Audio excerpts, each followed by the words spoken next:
Story 1. I work as a management consultant, which means I spend a lot of time traveling between cities to meet with clients. It's not the most glamorous life, but I've learned to make it work. After 5 years of constant travel, I've developed a system. I book first-class seats on trains whenever possible, not because I'm trying to show off, but because I need to work during these long journeys. The extra space and quiet environment are essential for reviewing presentations and preparing for meetings. This particular incident happened during a crucial 6-hour train journey from Chicago to New York. I had an important client presentation the next morning, and I needed to finalize some financial projections during the trip. I'd specifically chosen a morning train to give myself enough time to work and then get a good night's rest at the hotel. I arrived at the station early, as usual, and boarded with my laptop bag and small suitcase. Finding my assigned seat in the first-class car, I settled in and started setting up my laptop. That's when I heard her before I saw her. "Karen, excuse me. This is clearly a mistake."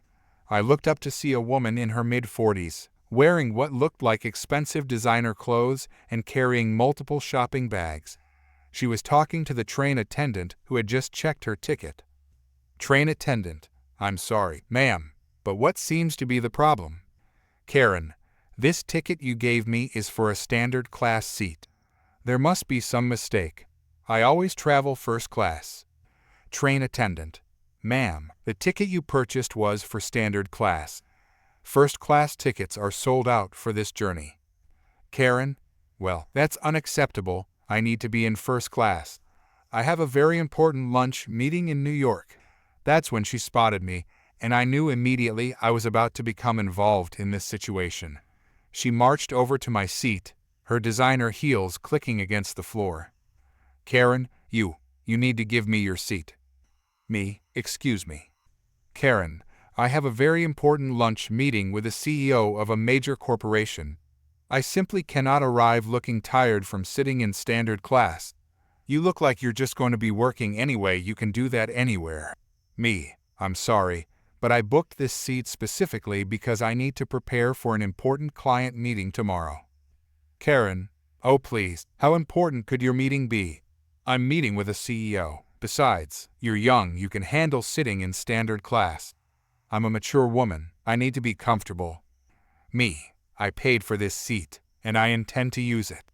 I suggest you return to your assigned seat." Her face turned an interesting shade of red, and she turned to the train attendant who had been watching this exchange with growing concern. "Karen, are you just going to stand there? Make him move. I'm a premium customer. I spend thousands on train travel every year." Train attendant: "Ma'am, I cannot make another passenger give up their assigned seat. He has a valid first-class ticket for this seat." That's when things took a turn for the bizarre. Karen suddenly lurched forward, stumbling dramatically, and fell against my table, sending my water bottle flying. Karen: "Oh, he pushed me. Did everyone see that? He assaulted me. Call the conductor immediately. I want him arrested." The commotion drew the attention of other passengers, and within minutes, the conductor arrived. He was a stern-looking man in his 50s who carried himself with the air of someone who had seen every possible scenario on his train. "Conductor, what seems to be the problem here?" Karen: "This man assaulted me. I was simply asking about seat arrangements, and he violently pushed me. I might have a concussion. I'm going to sue the railway company." Me: "That's completely false. I haven't moved from my seat. She demanded I give up my first-class seat, and when I refused, she staged this fall." Karen: "How dare you? I am a respected businesswoman. Why would I lie about something like this?" The conductor's expression didn't change, but I noticed him glance up at something above our heads. That's when I spotted the small security camera in the corner of the car. Conductor: "Ma'am, are you aware that all first-class cars are equipped with security cameras?" Karen's face went pale, but she tried to maintain her story. Karen: "Well, the camera will show exactly what happened. He pushed me." Conductor: "Let's review the footage then, shall we? Please wait here." The conductor stepped away for a few minutes, during which Karen stood there, tapping her foot and shooting me dirty looks while muttering under her breath about young people having no respect. When he returned, he was holding a tablet. "Conductor, ma'am, I've reviewed the security footage. Not only did this gentleman not touch you, but the video clearly shows you deliberately falling and making false accusations. This is a serious matter." "Karen, the camera angle must be wrong. I know what happened." "Conductor, ma'am, making false accusations of assault is a serious offense. Additionally, your disruptive behavior is violating our passenger conduct policies. I'm going to have to ask you to gather your belongings. We'll be stopping at the next station in 10 minutes, and you will need to disembark." "Karen, what? You can't do this to me. Do you know who I am? I'll have your job for this." "Conductor, ma'am, if you don't return to your assigned seat immediately and prepare to disembark at the next station, I will be forced to contact the authorities to meet us at the station. Your choice." "Karen, this is ridiculous. I demand to speak to your supervisor." "Conductor, I am the supervisor on this train. This is your final warning. Return to your seat, or I will call ahead for police assistance." The reality of the situation finally seemed to sink in. She grabbed her shopping bags, still muttering threats about lawsuits and ruined careers, and stormed off to her standard class seat. 10 minutes later, at the next station, I watched through my window as she was escorted off the train by the conductor, still protesting and threatening to call her lawyer. The conductor returned to check on me afterward. "Conductor, I apologize for the disruption to your journey, sir. Please let us know if you need anything else." Me: "Thank you for handling that so professionally." The rest of my journey was perfectly peaceful. I finished my financial projections, had a nice lunch in the dining car, and even managed to take a short nap before arriving in New York. The next day, my client presentation went smoothly. I even included some updated figures that I wouldn't have been able to add if I hadn't had the quiet space to work during the journey. The irony of the whole situation: my client meeting was with the board of directors of a major retail company, the same company whose shopping bags Karen had been carrying. I couldn't help but wonder if she was actually heading to the very important lunch meeting she'd claimed, or if she'd just been shopping at their store. Either way, I doubt she made it to New York in time for lunch. Story 2. I never thought I'd have my own entitled people story to share, but here we are. This happened just last week, and I'm still shaken up about it. Some background: I'm a new mom to a beautiful 3-month-old baby girl. Being a single mother wasn't exactly in my life plans, but my boyfriend decided to ghost me when I was 5 months pregnant. Real stand-up guy, right? Anyway, I've been adjusting to motherhood pretty well, all things considered. My parents have been incredibly supportive, and I've managed to work out a good routine with the baby. That particular day, I had decided to treat myself to some shopping and coffee. It was the first time I felt confident enough to venture out alone with the baby for more than just quick grocery runs. I had my daughter secured in her stroller, a really nice one my parents got me as a baby shower gift. It's one of those fancy models with all the safety features and storage space underneath. After about an hour of shopping, I decided to stop at this cute cafe in the mall. I ordered my coffee and found a nice spot near the window. I parked the stroller right next to my table, making sure it was within arm's reach and the wheels were locked. My daughter was sleeping peacefully, and I was just enjoying a moment of normalcy, scrolling through my phone while sipping my latte. That's when it happened. I had turned slightly to grab a napkin, and suddenly I heard the distinct sound of the stroller's wheels. I whipped around to see this woman, let's call her Karen, actually pushing my stroller away. She was already several feet away from my table, moving quickly toward the exit. Me: "Hey, what are you doing?" "That's my baby." Karen: "Oh, I need to borrow this stroller. My toddler is tired of walking." I jumped up so fast my coffee spilled everywhere. My heart was racing, and I could feel the panic rising in my throat. Me: "Are you insane? My baby is in there. Stop right now." Karen: "Don't be so selfish. Your baby is tiny and doesn't need such a fancy stroller." My daughter has been walking all day, and she needs it more. I'll bring it back later. By this point, I had rushed over and grabbed the stroller handle, pulling it back toward me. Karen didn't let go. Me, let go of my stroller right now, or I'm calling security. Karen, you're being ridiculous. I'm just trying to borrow it. My daughter deserves to rest too. Look at her, she's exhausted. I glanced at her toddler, who was standing there looking confused, and honestly, not tired at all. The commotion had woken up my daughter, and she started crying. Other customers had noticed what was happening, and a barista was already on the phone with security. One elderly couple stood up and moved closer to us. Elderly man, ma'am, you need to let go of that stroller right now. That's not your baby. Karen, mind your own business. This woman is being selfish. She can carry her baby. My daughter needs the stroller more. The elderly woman had pulled out her phone and was recording everything. Karen noticed and completely lost it. Karen, stop recording me. This is harassment. I'm just trying to help my daughter. Security finally arrived, 2 officers who looked like they'd seen everything, but were still somehow surprised by this situation. Security Officer 1, what's going on here? Before I could speak, Karen jumped in. Karen, this woman won't share her stroller. My daughter is tired, and she's being selfish. I was just going to borrow it for a little while. Me, she tried to steal my stroller with my baby still in it. I want to press charges. Security Officer 2. Ma'am, did you attempt to take this stroller with the baby inside? Karen, I was going to bring it back. She doesn't need such a fancy stroller anyway. My taxes probably paid for it since she looks like she's on welfare. I was shocked. Not only had this woman tried to steal my baby, but she was now making assumptions about my financial situation based on what exactly? The fact that I was wearing comfortable clothes for shopping with a baby.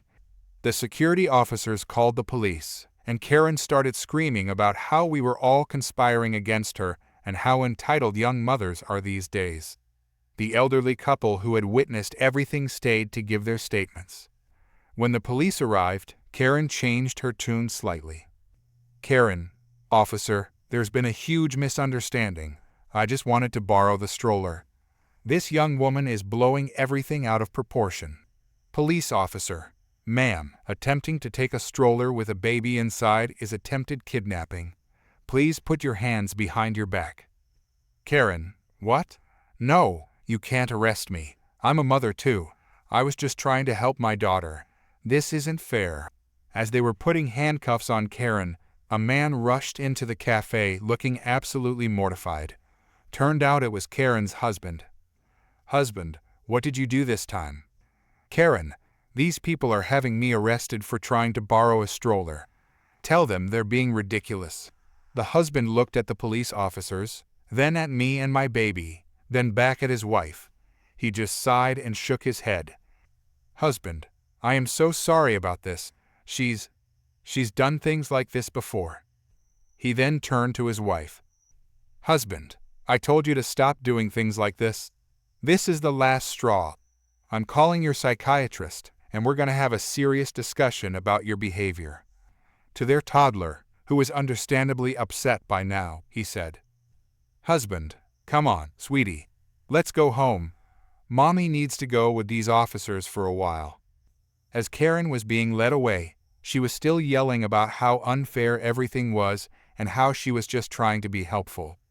Her husband stayed behind to apologize again and gave his contact information to the police. I spent the next hour giving my statement to the police. The elderly couple's video was submitted as evidence, and several other witnesses provided statements as well. The cafe manager gave me a fresh coffee and a muffin on the house, though honestly, I was too shaken up to eat anything. Later, I found out this wasn't Karen's first offense. She had a history of similar incidents trying to borrow things from other people because she felt entitled to them. Her husband told the police she'd been in therapy, but had stopped taking her medication recently because she didn't need it anymore. She's now facing attempted kidnapping charges, and I have a court date to attend next month. Her husband has filed for divorce and is seeking full custody of their daughter. He's been incredibly apologetic about the whole situation and is cooperating fully with the police. I still can't believe someone would think it's okay to just take a stroller with a baby in it. The whole incident has made me much more cautious when I'm out with my daughter. I've since invested in one of those baby-wearing carriers as a backup, and I'm always extra aware of my surroundings now. The silver lining, if there is one, is that I've seen how many good people there are out there. The elderly couple who stepped in to help, the cafe staff who acted quickly, and even the security and police officers who took the situation seriously, they all restored my faith in humanity a bit. But I definitely won't be taking any more leisurely coffee breaks at the mall for a while. Story 3. I never thought I'd have to deal with something like this when I finally bought my dream car. After 15 years of driving the same reliable but aging sedan I'd gotten for my first job, I'd finally saved enough and gotten the promotion that made me feel comfortable upgrading to something nicer. I'd spent months researching different sport utility vehicles, comparing features, reading reviews, and visiting dealerships. I work in construction project management, and I needed something that could handle both my daily commute to different construction sites and weekend camping trips with my gear. After careful consideration, I decided on a new dark blue SUV with all the features I needed. The buying process was smooth. I'd done my homework, knew exactly what I wanted, and had my financing pre-approved. I signed the papers on a Saturday morning and drove off the lot feeling pretty good about my decision. 2 weeks after getting the SUV, I needed to pick up some supplies from the hardware store. It was a quick trip, just needed to grab some specific tools for a project I was overseeing. I parked in the middle of the lot, not too close to the store since I actually enjoy walking, and my new SUV was still in that phase where I was being extra careful about door dings. I was in the store for maybe 15 minutes, tops. When I walked out, I saw something that made me stop in my tracks. There was a woman trying to open my SUV's driver's side door. She had what looked like a coat hanger or some kind of metal wire, and she was clearly trying to jimmy the lock. I pulled out my phone and started recording as I approached, just in case. As I got closer, I could hear her muttering to herself. "Me? Excuse me? What are you doing to my vehicle?" She jumped and spun around. She was wearing expensive-looking workout clothes and had that "I need to speak to your manager" haircut that's become famous on the internet. "Karen, your vehicle." No. This is my SUV. I saw it first at the dealership last month. I've been manifesting it ever since. "Me, ma'am, I bought this SUV 2 weeks ago. I have the paperwork. This is my vehicle." "Karen, that's impossible. I've been doing my visualization exercises every day. I wrote it in my manifestation journal. Blue SUV, premium trim, beige interior. This is exactly what I manifested." "Me, that doesn't change the fact that I legally purchased this vehicle. Please step away before I call the police." "Karen, go ahead, call them. They'll sort this out. I have all my manifestation journals as proof. The universe promised this to me."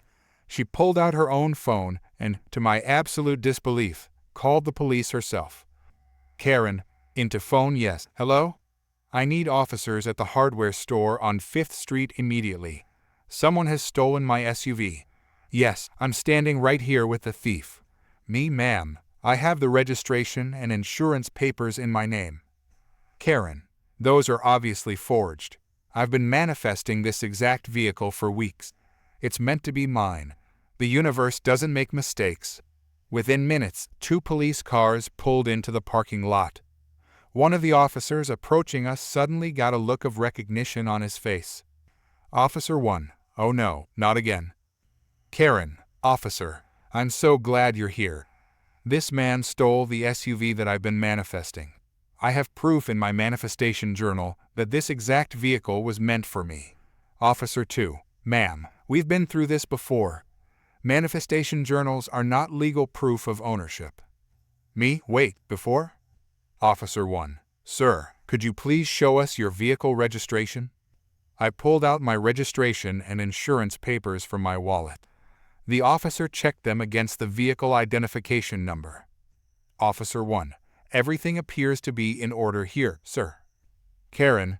But that's impossible. Check his papers again. They must be fake. I wrote down every detail of this SUV in my journal. I even drew pictures. I picked this exact color. Officer 2. Ma'am, we need to have a serious conversation.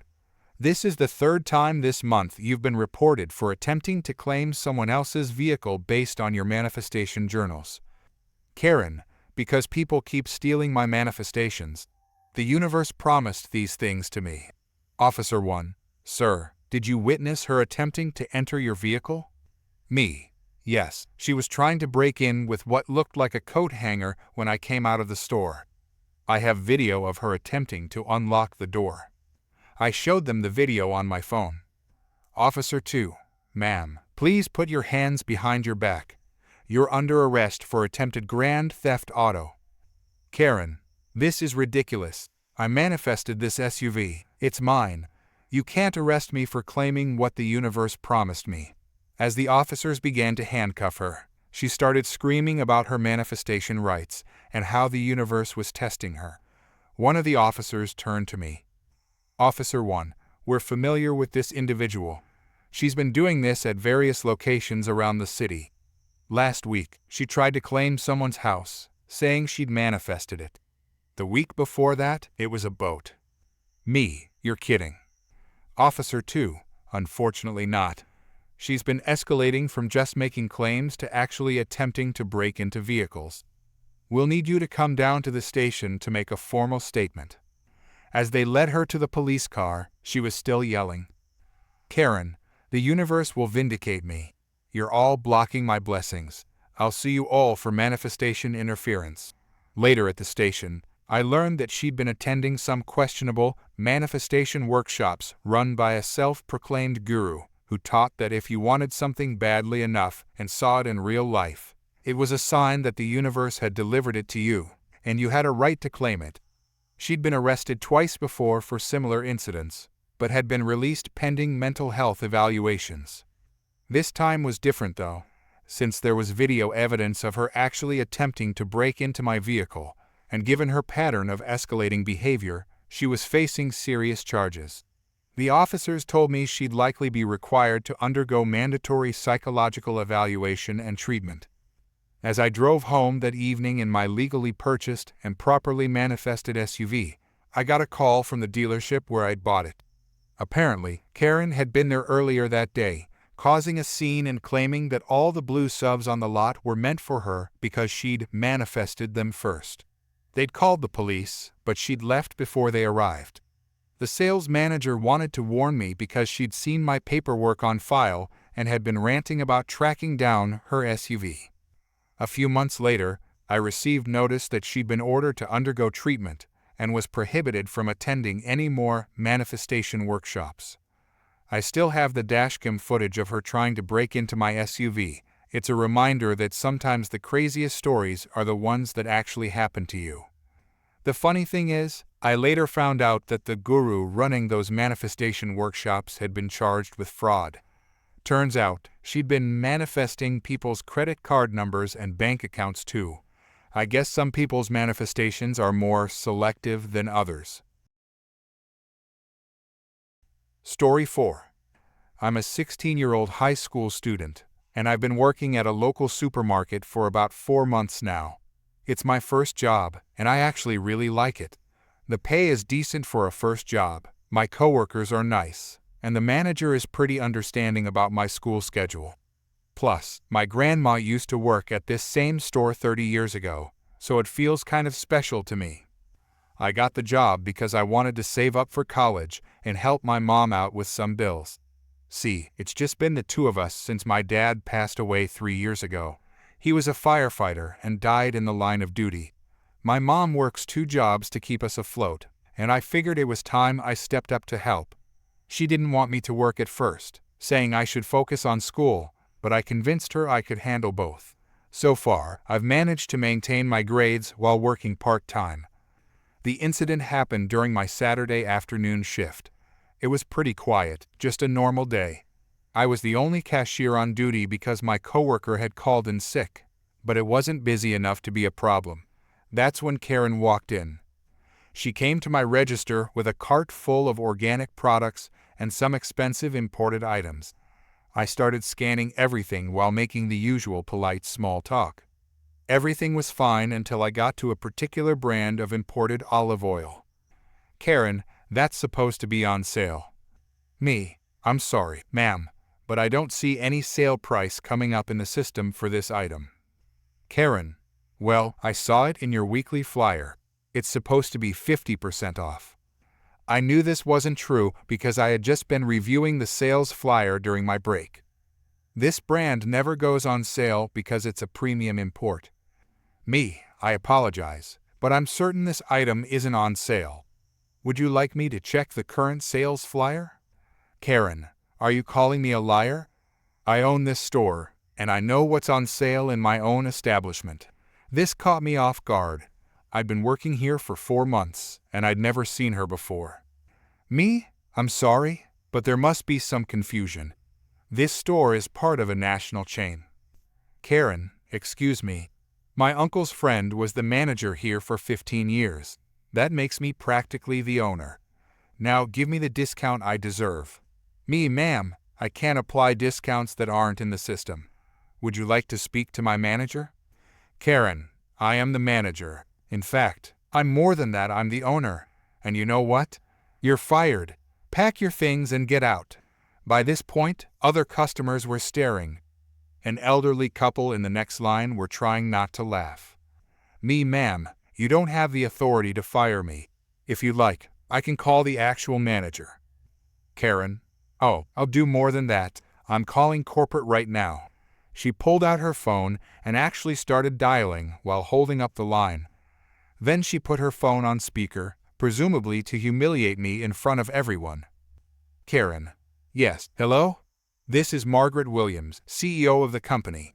I'm at store number 847, and I need to report an extremely rude and incompetent cashier who is refusing to honor our advertised sales and is disrespecting the store owner. The person on the other end of the line sounded confused. Customer service representative. I'm sorry, ma'am, but this line is for customer service inquiries. The CEO of our company is actually... Karen, how dare you question who I am? I demand to speak to your supervisor immediately.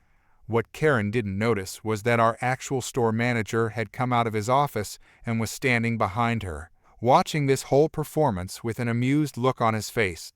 He'd been alerted by another customer about the commotion. Manager, is there a problem here? Karen, yes, this incompetent child refused to give me my discount and had the audacity to question my authority as the owner of this store. I want him fired immediately. Manager, ma'am, I'm the store manager, and I can assure you that you don't own this store. Karen, what?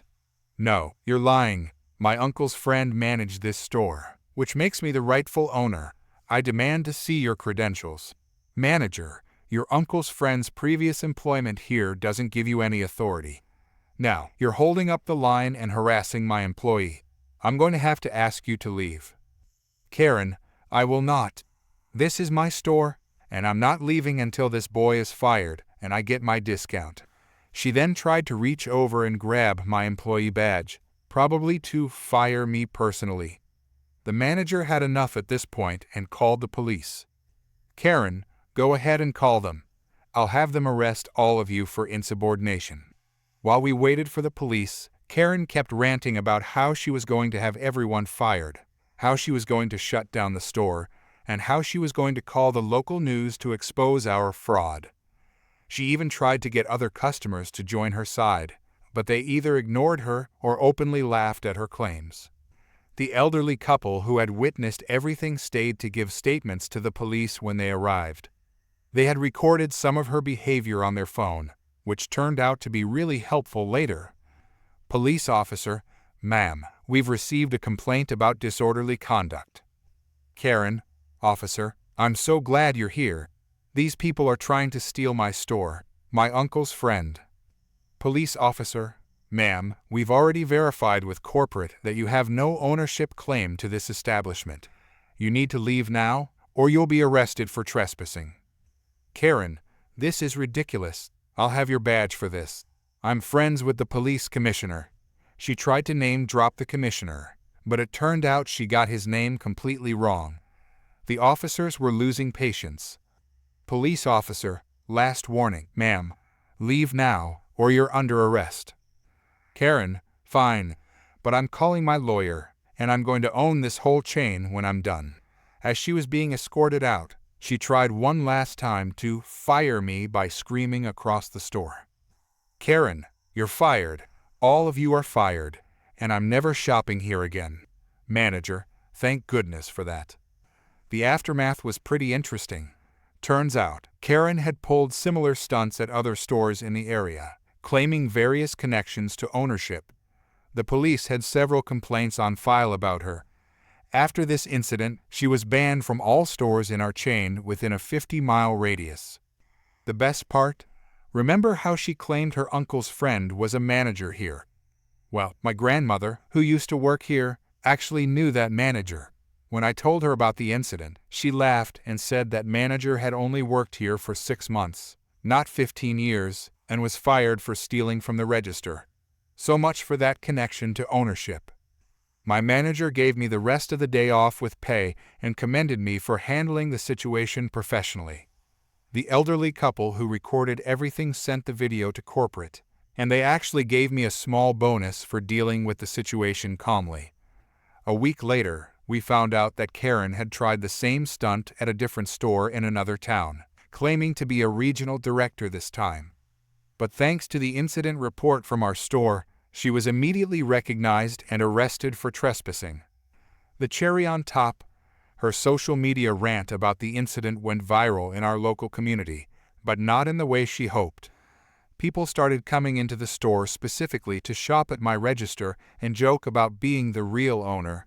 It became a running gag, with regular customers coming in and playfully saying things like, "I'm the owner's cousin's dog's former walker. Do I get a discount?" Story 5. I've been a professional dog trainer for the past 8 years, specializing in rare and working breeds. My passion for dog training started when I was just a kid, helping out at my aunt's kennel during summer breaks. After getting my certification and working with various trainers across the country, I finally opened my own training facility 2 years ago. I also own a beautiful Korean Jindo, a rare breed that I rescued from a specialized shelter 3 years ago. He was abandoned by his previous owners who couldn't handle his strong personality and specific needs. After months of rehabilitation and training, he became the perfect companion and even helps me demonstrate training techniques to my clients. The incident happened on a regular Tuesday evening during our usual walk. We had just finished a long day at the training facility, and I was taking my dog for his evening exercise. He was wearing his custom-made training harness, which has "Working Dog Do Not Pet" clearly embroidered on both sides. We were almost home when I noticed a woman staring at us intently. She started walking towards us with this weird look in her eyes. Karen, oh my God, what a gorgeous dog. I've never seen anything like it. Me, thank you. He's a Korean Jindo. Karen, I want one. How much do you want for him? Me, sorry, he's not for sale. He's my personal dog and working partner. Karen, don't be ridiculous. Every dog has a price. I'll give you $2,000 right now. Me, ma'am, I already said he's not for sale. He's my companion and working partner. Please respect that. Karen, $3,000. Come on, you can just get another one. Me, no, and Jindos are actually quite rare in this country. Please stop insisting. I started walking away, but I could hear her following us. I picked up my pace, and my dog remained perfectly calm despite the situation, exactly as he was trained to do. When we got home, I tied my dog to the porch post while I grabbed the mail from my mailbox. It's something I've done hundreds of times before. He's always secured with a special carabiner clip that requires opposable thumbs to open, and the porch is fully visible from my front door. I was only inside for maybe 2 minutes, sorting through my mail, when I heard my dog's warning bark, a specific signal he's trained to give when something's wrong. I rushed to the window and saw Karen trying to undo his harness while cooing at him. "Karen, come on, sweetie. You're coming home with me. I'll give you such a better life." I burst through the front door. Me, what the hell do you think you're doing? Karen, this is animal abuse. Leaving such a beautiful dog tied up outside. I'm rescuing him. Me, step away from my dog right now, or I'm calling the police. She ignored me and tried to pick him up. That's when my dog executed his defensive training perfectly, a warning snap in the air, not making contact. But Karen, in her infinite wisdom, tried to grab him anyway. He bit her hand, not hard enough to break skin, but enough to make his point clear. Karen, your monster attacked me. I'm bleeding. She wasn't bleeding at all. There wasn't even a mark. Me, you were trying to steal my dog. Get off my property before I call the police. Karen, I'm calling them myself. This dangerous animal needs to be put down. True to her word, she actually called the police while standing on my porch. I started recording on my phone. Karen, yes, hello? I need help. I've just been viciously attacked by a dangerous dog. I'm bleeding everywhere. The police arrived pretty quickly. To my surprise, they sent 2 units. Police Officer 1, what's the situation here? Karen, this man has a vicious animal that attacked me unprovoked. I want it seized and put down immediately. Me, officer, I have security cameras on my porch, and I've been recording on my phone. This woman followed me home and tried to steal my dog.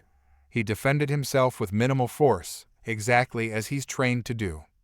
I showed them the footage from both my phone and security cameras. The officer's expressions changed immediately. Police Officer 2. Ma'am, did you follow this man home and attempt to remove his dog from his property? Karen, I was trying to rescue it. He left it tied up outside. That's abuse. Police Officer 1. Ma'am, attempting to take someone's dog is theft. The footage clearly shows the dog was secured safely for a very brief period while the owner checked his mail. Karen, I don't care. That dog attacked me. I'm suing you. I'm suing all of you. True to her word, she actually filed a lawsuit against me for harboring a dangerous animal and sought $50,000 in damages. I had to hire a lawyer and take time off work to deal with this nonsense. The day of the court hearing was almost entertaining. My lawyer was well prepared with the security footage, my dog's training certificates, and statements from multiple clients attesting to his gentle nature and professional training. Karen showed up with a bandaged hand, which was fine 2 weeks ago, and a story about how she was just trying to pet the nice doggy when it viciously attacked her. Judge, ma'am, the security footage clearly shows you following the defendant home and attempting to remove the dog from his property. Can you explain your actions? Karen, Your Honor, I was trying to rescue the dog.